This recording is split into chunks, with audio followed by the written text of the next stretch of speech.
Hello and welcome to Geography 6938, Geography 4938, Applications in GIS for Disease Ecology. If you're a graduate student, you'll be enrolled in 6938. If you're an undergraduate, you'll be enrolled in 4938.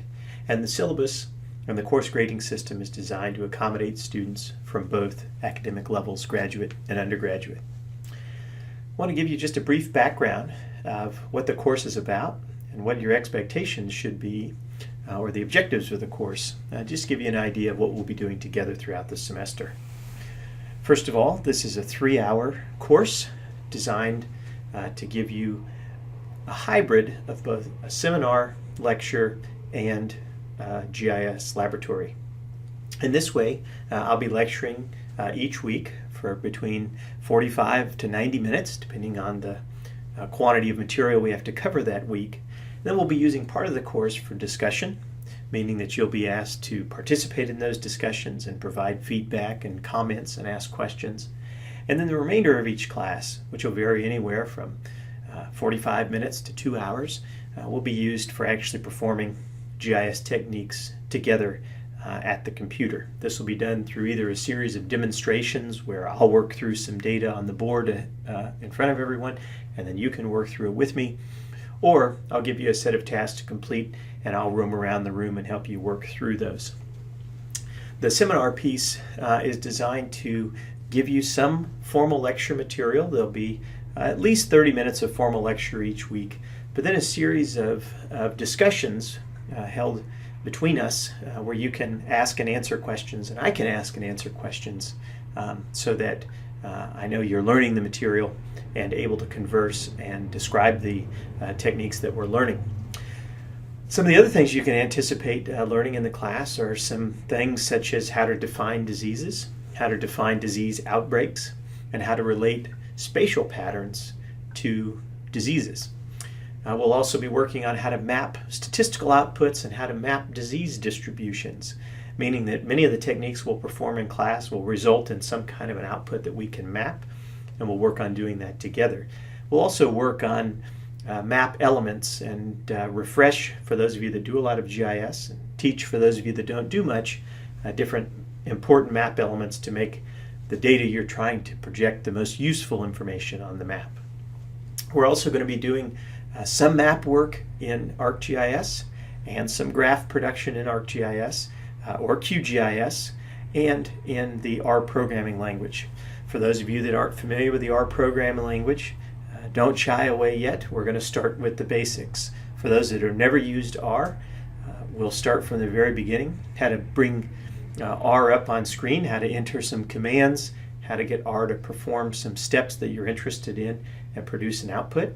And for those of you that have experience with R, this will be a refresher, but with a GIS perspective, how to use it as a complement to or as a working GIS.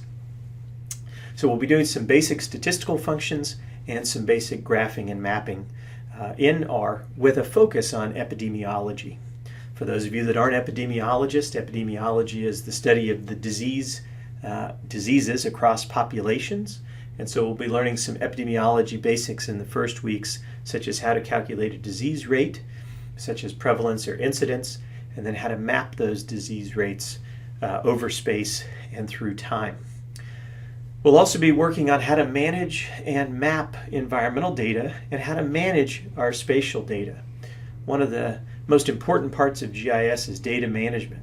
Where was it last time I used it and where is it this time so I can use it again? And we'll be working on data management in both GIS environment and in R. We'll also be working on how to employ global and local measures of spatial autocorrelation. In short, we'll be learning how to calculate spatial clusters.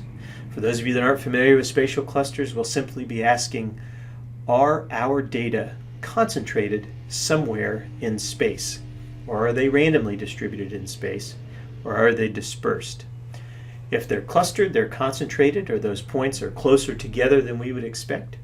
If they're random, there is no spatial pattern. And if they're dispersed, those outbreaks or those points in our data set are farther apart than we would expect from random. So we're going to be looking at these statistical techniques that allow us to ask those questions. And we'll be differentiating the questions of global statistics and local statistics. Very briefly, a global statistic will tell me, is there clustering in this data set?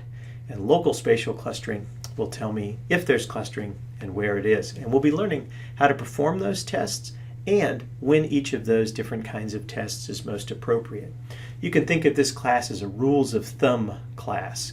We'll be asking different spatial questions, and we'll be asking when is the most appropriate time to use different kinds of tests. This isn't an end-all be-all course, but rather an exploratory course. We'll be talking about different kinds of techniques and when they're best to use based on the context of the question you're trying to ask or the data set that you have to hand. We'll also be working on a primer or some basics of how to do logistic regression and ecological niche modeling. With spatial clustering, we're asking, is there clustering and where is it?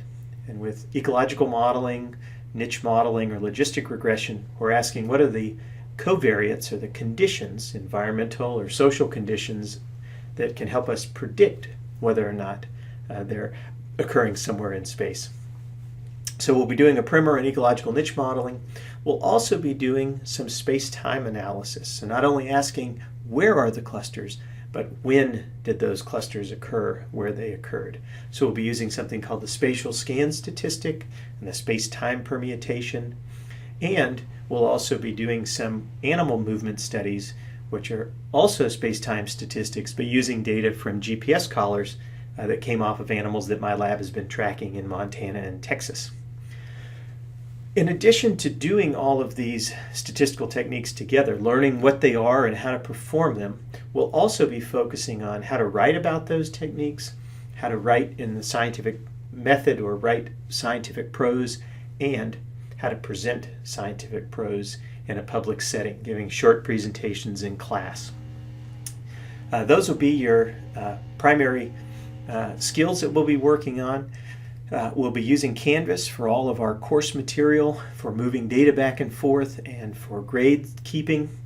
You'll be submitting your assignments there. I'll be assigning assignments there. Every one of my assignments includes a rubric that's hopefully well organized. It allows you to know which points go with which part of the assignment, so you can keep track of where you're doing well and where you need more work. It's a busy course, I'm going to be honest. It meets once per week, every Monday for 3 hours, and I expect you to participate every week.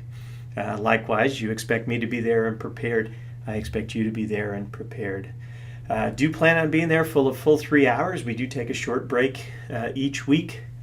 Coffee is welcome. You'll find me drinking it every week. Short breaks are necessary and available, but you can plan on working through most of the class every week.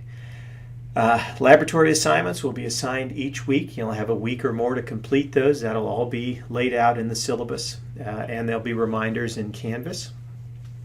The lecture style I talked about at the beginning of this presentation. I'll give a formal lecture each week for at least the first part of class, but then we'll have a discussion about those techniques to make sure I'm not spending too much time talking and not enough time listening to you. I'm really looking forward to meeting each one of you and learning what your interests are, either in medical geography and disease ecology, or in other disciplines from across campus that also require these advanced GIS techniques.